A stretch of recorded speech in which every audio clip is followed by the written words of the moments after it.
She-Hulk, more She-Hulk trailers have come out. Of course, we got that at Comic-Con. Then we had some of that Entertainment Tonight sizzle footage that they put out that we talked about yesterday. And in all this stuff, we're seeing Wong. We go to see Shang-Chi, we see Wong. We go to see Doctor Strange, there's Wong. Wong is everywhere. To the point that Kevin Feige even recently made a joke saying we need to rename this thing into the Wong Cinematic Universe, which is okay by me because ever since the first Doctor Strange movie, I have loved Benedict Wong playing Wong. It's just great, fantastic. I love it. But here's the thing. When Kevin Feige jokes about, we're going to have to rename this thing the Wong Cinematic Universe, he may not be all that far off. Now, kind of sparking this whole thing, the folks over at CBR put up a really interesting article that it starts with this weird headline saying She-Hulk Attorney Law confirms Phase 4 is the Wong Cinematic Universe. But really you go into it and they raise some interesting points that I thought would be interesting to just kind of discuss here.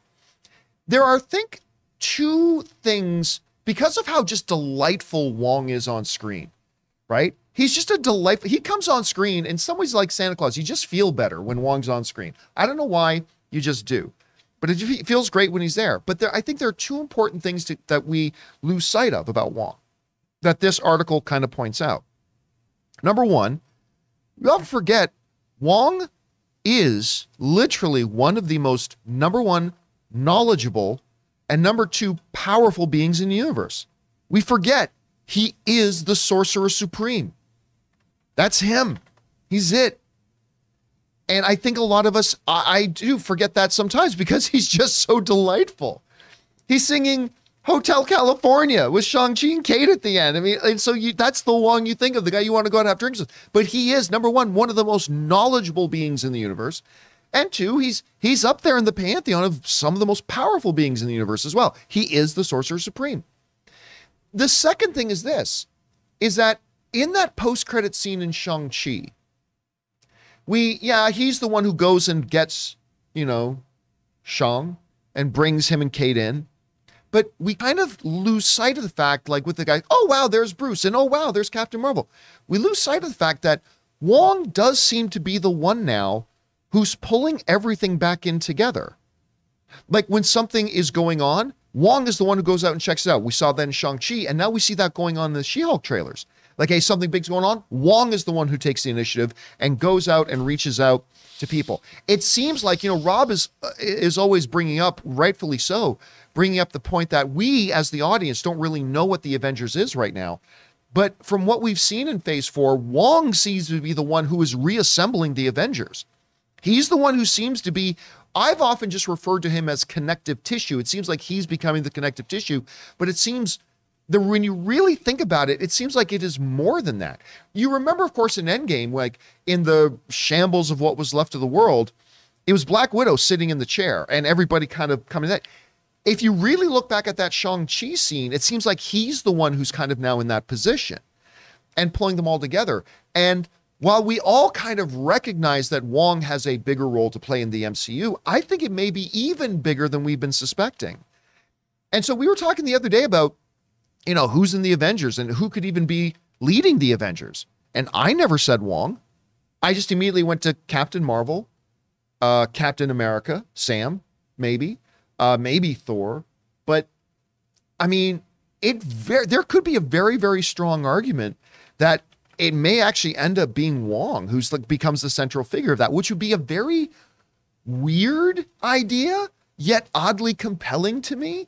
I know, Chris, you were hearing all this stuff. Like, what do you think Wong's place is right now in this whole mess? I love him taking up a leadership position because he's already the Sorcerer Supreme. Right. And so he's got to balance a lot of things out. He literally has to maintain the balance of this universe, right? Yeah, that's his job. And who better to do that with than all these superpowered individuals? And I love this kind of idea of branching out past just the usual sorcerers within that realm that he's used to and going out to form these teams with other people. Because why wouldn't you want to add talent when you're fighting galactic threats? I think that's fantastic. And I think we've got a lot more stuff we can delve into with Wong, too, as a character, right?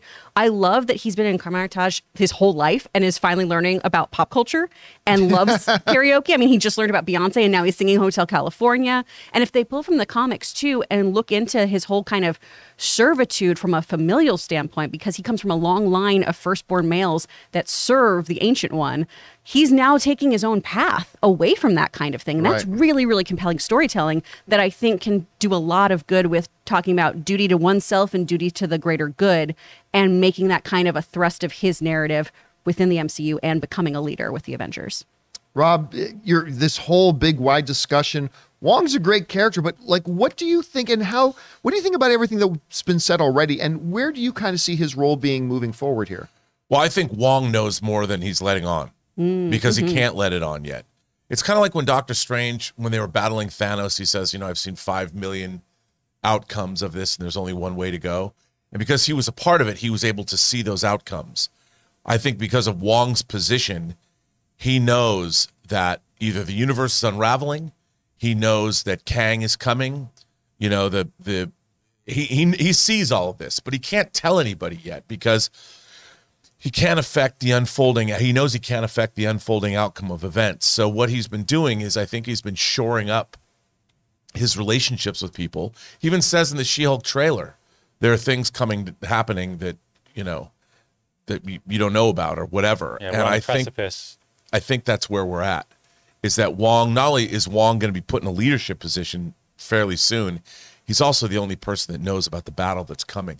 Ooh. What do you think about the idea, though, that he could actually maybe even be the leader of the Avengers, going to something like that? I could absolutely see him being leader of the Avengers because there is no leader now. And what he's doing is we've seen him gather forces. He's already got Shang-Chi. He's like, welcome to big games, buddy. And he's looking into the technology. He can summon Captain Marvel. He's going to see She-Hulk, Abomination. I think what he's doing is he's gathering the forces because the storm is coming, but he just can't tell anybody that. So he's forging relationships with people. So when he goes and finally has to pull the trigger, they'll follow him. Well, that's a great segue here, Rob. A whole bunch of people in the chat are saying he's the new Coulson, which makes me so heartbroken because if anything happens to Wong, oh, I will be so sad. I'll be so sad. I don't think the Sorcerer Supreme.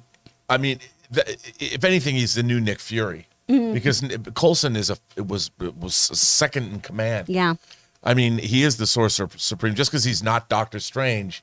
He if there was the Avengers now, he would be on the Avengers for team. sure. I think from the gathering and maybe heart of a team that can kind of push them forward, though, and then has us all have an emotional connection to. Yeah. I think that's where the Coulson thing is coming from. That's true. But remember, I mean, Doctor Strange was gone for 5 years.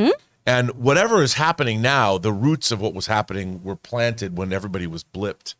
So, I also just adore Benedict Wong himself. Yes. Actually, you got that picture.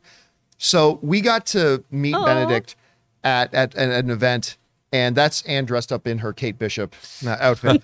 But it was so great because he's got this serious look on his face, right?